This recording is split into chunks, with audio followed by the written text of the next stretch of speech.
सुने कार्यक्रम हवा महल।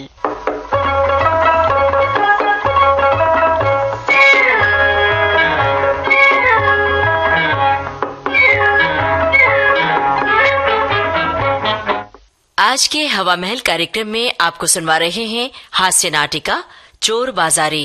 लेखक हैं M.A. जैदी, निर्देशक नंदलाल शर्मा। आजकल चोर बाजारी और मुनाफाखोरी की चर्चा इस कदर आम हो गई है कि हर एक की जुबान पर यही अल्फाज सुनाई देता है। रात दिन उठते बैठते, सोते जागते, हंसते बोलते, लेन देन में, शादी या गमी, खरीदो फरोख्त में हर वक्त इसी का ख्याल रहता है, चाहे इसकी हकीकत कुछ भी हो, चाहे ये दूध में पानी के बराबर ही हो, मगर चोर बाजारी है जरूर, इससे कोई इनकार नहीं कर सकता। सबसे ज्यादा इसका असर खरीदारी करने वालों पर नजर आता है। हर सौदा खरीदने वाला ये मान कर चलता है कि हर दुकानदार उससे दुगनी तिगुनी बल्कि चौगुनी कीमत वसूल करने पर तुला बैठा है। चीजों में मिलावट होना तो ऐसा ही यकीनी है जैसे आम में गुठली का होना यकीनी है। अच्छा साहब, आइए हम आपको बाजार की सैर कराने ले चलते हैं। देखिए, यहाँ हर चीज की दुकानें हैं, सब पर खरीदारों की भीड़ लगी हुई है। हर दुकान पर मोल तोल हो रहा है। कुछ खोमचे वाले बैठे हुए आवाजें लगा रहे हैं, कुछ ठेलों पर सामान सजाए हुए आवाजें लगा रहे हैं। आज की ताजा खबर, आज के ताजा समाचार, शहर में 43 लोग ठग लिए गए। आज की ताजा खबर पढ़िए, शहर में 43 लोग ठग लिए गए। आज की ताजा खबर पढ़िए, सिर्फ 5 पैसे में। आज की ताजा खबर, ताजा समाचार पढ़िए। इधर आओ जरा। आया साहब आया। आज की ताजा खबर फरमाइए बाबूजी, ताजा अखबार पढ़िए। एक अखबार मुझे देना। ये लीजिए बाबू साहब, आज की ताजा खबर, ताजा समाचार पढ़िए जल्दी से, 5 पैसे। ये लो। आज की ताजा खबर, शहर में 43 लोग ठग लिए गए। शहर में 43 लोग ठग लिए गए, सिर्फ 5 पैसे में बाबूजी। खरीदेगा खरीदेगा। आज की ताजा खबर, आज की ताजा खबर। और देखिए, ये साहब जो दुकान पर खड़े हुए हैं, अच्छा छतरियां देख रहे हैं। साहब, इन्हें घर से अच्छी तरह से समझाकर भेजा गया है। इनकी श्रीमती जी ने चलते वक्त समझा दिया है कि दुकानदार हर चीज की दुगनी कीमत बोलते हैं। तुम सीधे साधे और ठगा मत आना, ध्यान रखना। आइए साहब, इनकी बातें सुनिए। ये छतरी का दाम चुका रहे हैं। सुनिए, इस छाते की क्या दाम है? इस छाते की 10 रुपए बाबू साहब, 10 रुपए। देखिए इसका कपड़ा कितना नफीस, कितना तफीस है। सबसे बड़ी खूबी ये है साहब कि इसका खटका कभी खराब नहीं होता। इसका हैंडल देखिए, हाथ लगा कर देखिए साहब, कितना नाजुक है, कितना खूबसूरत। और फिर सबसे बड़ी खूबी ये जनाब, अनब्रेकेबल। कीमत बहुत कम, सिर्फ 10 रुपए। कौड़ियों के बोल है बाबू साहब, कौड़ियों के बोल बेच रहा हूँ। नहीं, मैं तो 5 रुपए दूंगा जी। एक चीज अगर कहीं 10 रुपए में मिल जाए तो मुफ्त जाने को तैयार हो साहब। आप आज पहली मर्तबा मेरी दुकान पर आए हैं, इसलिए आपसे ज्यादा नहीं दूंगा। बस चलिए 8 रुपए ले लूंगा। 8 रुपए? तब तो मैं 4 दूंगा। हाँ जी साहब, आपने चीज पर गौर ही नहीं किया बाबू साहब। आपकी बरसात में सिर्फ मेरी छतरियां काम दे सकती है जनाब। देखिए 6 रुपए देने हो तो ले जाइए, इससे कम कपड़ा की कीमत नहीं होगी इसकी। मैं तो सिर्फ 3 रुपए दूंगा जी। फिर 3 रुपए? ऐसा ये तो मुफ्त में क्यों नहीं ले जाते जनाब? क्या मुफ्त? अगर मुफ्त दे रहे तो मैं 2 छाते ले जाऊंगा जी। देखा आपने, बाबूजी कीमत आधी करते चले गए और जब दुकानदार ने मुफ्त के लिए कहा तब भी यही समझे कि अब भी दुगनी कीमत बोल रहा है। ओहो, ये साहब तो दर्जी पर बहुत गर्म हो रहे हैं। जरा इनकी भी सुनते चलें क्या फरमाते हैं। अम्मा, देखा आपने, आप कहते थे कि ये कपड़ा सूट के लिए बहुत कम है। जनाब, मटके वाली गली के दर्जी ने इस कपड़े में सूट भी बना दिया और जो कपड़ा बचा उससे अपने 5 साल के लड़के का एक सूट और बना लिया। अजी, उसने आपका सूट बनाकर अपने 5 साल बच्चे का सूट भी बना लिया? जी हाँ। अब बस यही तो बात है साहब, उस दर्जी का लड़का 5 साल का है मगर मेरा लड़का तो 11 साल का है।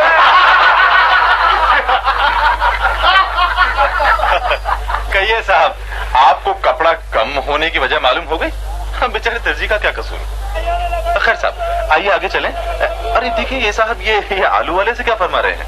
क्यों भैया, ये आलू क्या भाव दिए? 12 आने किलो दिए साहब। 12 आने किलो? हाँ जी। अरे भैया, वो सामने वाला दुकानदार तो 8 आने बतला रहा है। तो वहाँ से ले लीजिए, यहाँ तो यही भाव है। मर्जी हो तो लीजिए और नहीं मर्जी हो तो मत लीजिए, 1 पैसा कम नहीं होगा साहब। भैया बात यह अभी उसके पास है नहीं। अजय साहब, जब मेरे पास नहीं होते तो मैं 2 आने किलो बेचा करता हूँ।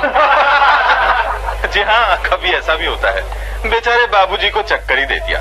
अब वो बेचारे सोच रहे हैं कि आलू का असली भाव क्या है, 8 आने किलो है या 12 आने किलो। खैर आगे चलिए। ये देखिए, ये शक्कर की दुकान है ना, शक्कर की दुकान पर मक्खियां भी मिलानी चाहिए ना।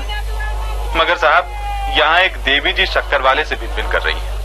लीजिए सुनिए क्या फरमा रही हैं। ये रही आपकी शक्कर, ले लीजिए, मुझे अपने दाम वापस दे दीजिए। देवी जी आजकल शक्कर मिलती कहाँ है, आप इसे वापस क्यों किए दे रही हैं? जी नहीं, मुझे ऐसी शक्कर नहीं चाहिए। मगर वजह क्या हुई, आप वापस क्यों करना चाहती हैं? इसमें इतनी रेत मिली हुई है कि चाय बनाना नामुमकिन है। देवी जी आजकल रेत भी कहाँ मिलती है, मकान बनाने वाले तक तो रो रहे हैं। जी हाँ, मगर मकान बनाने में इस्तेमाल करते हैं तो अभी तो कम पड़ती है। अब इसका फैसला कौन करे साहब कि शक्कर ज्यादा है या रेत ज्यादा है। मकान बन सकता है या चाय बन सकती है। लीजिए, चाय का नाम लेते ही एक रेस्टोरेंट भी नजर आ गया। यहाँ चाय पीने वालों का तांता बंधा रहता है। रेस्टोरेंट की आबादी देखकर कोई ये अंदाजा ही नहीं लगा सकता कि मुल्क में शक्कर की कमी है। अरे ये साहब किस इत्मीनान से कुर्सी पर आलती पालती मारे बैठे हैं। चाय की प्याली सामने मेज पर रखी है। शायद किसी चीज का इंतजार है इन्हें। जी साहब, एक टोस्ट लाओ। और कुछ चाहिए साहब? और एक पेपर वेट भी लेते आना, समझे? Paper wait? पेपर वेट का क्या कीजिएगा साहब? टोस्ट पर रखूंगा, पहले वाला टोस्ट हवा में जुड़ गया। लीजिए साहब, इनका टोस्ट ही हवा से कहीं उड़ गया। क्या बताएं साहब, आजकल टोस्ट इतने पतले ही बनाए जाते हैं। खैर आगे चलिए। ये देखिए, ये सेठ साहब सफेद गद्दी पर बैठे ऊँग रहे हैं। बहुत मालदार मालूम होते हैं। मालदार बनने के भी गुण होते हैं जनाब। आइए इन सेठ साहब से बातें करें कि इन्होंने इतना धन कमाया कैसे। काले बाजार में रुपया कमाया है या किसी और तरकीब से। सेठ जी, मैंने कहा सेठा। अरे बोलो। नमस्कार नमस्कार, एक बात पूछनी है। काहे पूछो। सेठ साहब, ये बुरा ना मानिएगा, एक बात पूछूं, आपने इतना धन कैसे कमाया? जी हाँ। जी जी। अरे भैया, पैसा कमाने का भी कोई गुण हुए। जी हाँ, वो तो मैं भी पूछ रहा हूँ। आपने कौन सा गुण इस्तेमाल किया? भाई यूँ समझ लो, अपना तजर्बा शू कमा। अरे शेर साहब, आप तो पहेलियाँ बुझा रहे हैं। साफ साफ बताइए ना। साफ साफ सुनो जाओ। तो सुनो, बात यह है कि हमारे पास एक साहूकार आदमी हो। वहाँ से मैं साजू कर रही हूँ। अच्छा। वहाँ के पास तो पीछा है। अच्छा। और हमारे पास तजुर्बा हो। अच्छा, फिर क्या हुआ? अरे हो तो कहीं, अब उनके पास तजुर्बा और हमारे पास पीछा। कहिए साहब, सुना आपने धन कमाने का गुण? वैसे धन कमाने के और भी बहुत से गुण हैं। पास खरीदार मगर ऐसा चालाक होता है कि वो किसी तरह फंदे में ही नहीं आता। ये साहब जो हर किस्म के तेल की दुकान पर खड़े हैं, बहुत जल्दी में मालूम होते हैं। और इनका सर टेनिस कोर्ट बना हुआ है। इनका सर, शायद इन्हें इसकी बहुत ज्यादा फिक्र है कि किसी तरह इनके सर पर काली खेती लहलाने लगे। ये गालिबन बाल उगाने वाले तेल की तलाश में। अरे भाई दुकानदार, तुम्हारे पास कोई बाल उगाने वाला तेल भी मिलेगा? जी हाँ, मिलेगा, क्यों नहीं। यहाँ हर किस्म का तेल मिलता है और मेरी दुकान तो खास तौर से बाल उगाने वाले तेल के लिए मशहूर है साहब। अच्छा, तो जल्दी से कोई तेल मुझे दिखाओ। लीजिए, आप फरमाइए किस किस्म का तेल दिखाऊं? धीरे धीरे बाल उगाने वाला तेल कि जल्दी जल्दी बाल उगाने वाला तेल? काले बाल उगाने वाला तेल कि छोटे बाल उगाने वाला तेल? और देखा साहब, लंबे बाल उगाने वाला तेल दिखाऊं कि घुंघराले बाल वाला तेल दिखाऊं? अरे साहब, आपने तो तेलों का पूरा शजरा कर दिया। जो बेहतरीन तेल हो वो दिखाइए ना। ये देखिए, ये लीजिए, तेल क्या है, एक जादू का धंधा है साहब। इधर सर पे चुहाया, उधर बाल सर पे खाओ। जी हाँ, आपका मतलब है ये बाल उगाने वाला तेल तीर बेहदफ है और जल्दी असर करने वाला। क्यों? अरे तेल क्या है, जादू है जनाब, चुटकियों में बाल उगाता है। अच्छा, तो मेरे सिर पे फौरन बाल उगा दो। जी, अगल बगल में कम लगाना जिससे वहाँ बाल कम उगे। फिर शैम्पू से धोकर उनमें दाहिनी तरफ मांग में निकाल देना। और जरा जल्दी करो, मुझे अभी ट्रेन भी पकड़नी है। आपने हथेली पर सरसों जमाना तो सुना होगा, मगर ये साहब सर पर सरसों उगाना चाहते। ओहो, बराबर में ये साइकिलों की दुकान है। एक साइकिल वाले सज्जन झगड़ रहे हैं। शायद कुछ चीज टूट गई है जो बदलवाना चाहते हैं। आपने जब ये साइकिल मुझे बेची थी तब ये कहा था कि कोई हिस्सा टूटने फूटने पर नया डाल देंगे। जी हाँ, कहा तो था। क्या टूट गया कुछ? मेरे 4 दांत और कंधे की हड्डी। चलिए बदलिए। ये साहब ये समझते हैं कि जिस तरह साइकिल के हिस्से बदले जा सकते हैं, उस तरह आदमी के भी हिस्से बदले जा सकते हैं। अब चलिए आगे चलें और देखें आहा, ये सेठ साहब अपने सेल्समैन पर बुरी तरह नाराज हो रहे हैं। बात क्या है? आप इतनी देर से कहाँ गायब थे जी? हुजूर एक काम से गया था। काम से गया था? ग्राहकों को तो इतनी भीड़ हो रही है जी, और आप काम के वक्त ही गायब हो जाते हैं। आखिर गए कहाँ थे जी?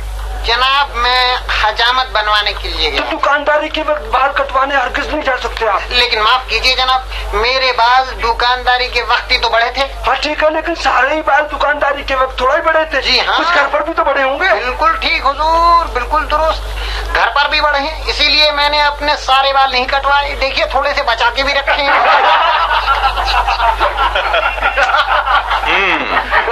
ये सेल्समैन बहुत होशियार मालूम देता है। खैर, सेठ जी से तो इसने पीछा छुड़ा लिया, लेकिन अब एक ग्राहक भी इसकी तलाश में आ रहा है। जी हाँ, इन्हीं की तलाश में आया है। वो देखिए, सेल्समैन के पास ही जा रहा है। अरे साहब, आपने तो ठगने की इंतहा कर दी है। हाँ फरमाइए क्या हुआ? आपको किसने ठग लिया? किसने ठग लिया? हाँ? बस आप ठगता कौन? आपने ही तो ठगा है। मैंने ठग लिया? जी हाँ, आपने ही। लेकिन साहब बताइए तो सही, कैसे ठग लिया? यहाँ तो किसी को नहीं ठगा जाता। क्या बात है साहब, नकली सामान को असली सामान बनाकर बेचते हो और ऊपर से कहते हो कि यहाँ किसी को नहीं ठगा जाता। लेकिन बतलाइए तो सही, आपको कौन सा नकली सामान दे दिया गया हुजूर? अजी कल मैं आपके यहाँ से जो हाथी दांत का सामान ले गया था वो सब नकली निकला। नकली निकला?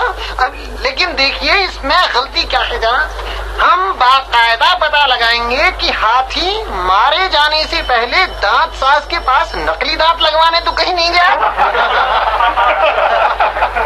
और लीजिए साहब, घूमते घामते हुए आप फिर उसी जगह पर आ गए जहाँ से आपने घूमना शुरू किया था। पढ़िए, आज की ताजा समाचार पढ़िए। हाँ साहब, सिर्फ 5 पैसे में आज की ताजा खबर पढ़िए। आज के ताजा समाचार पढ़िए, सिर्फ 5 पैसे में। अरे अखबार वाले इधर आना। आए साहब, आज की ताजा खबर फरमाइए बाबूजी। अरे भाई, हमने पूरा अखबार पढ़ लिया, लेकिन वो खबर कहीं नहीं मिली जैसे तुम जोर जोर से चिल्ला कर सुना रहे हो। कौन सी खबर साहब? अरे वो ये शहर में 43 आदमी ठग दिए गए। वो खबर तो पुरानी हो गई साहब। अब तो ताजा खबर ये है कि शहर में 57 आदमी ठग लिए गए। आज की ताजा खबर, शहर में 57 आदमी ठग लिए गए। आज की ताजा खबर।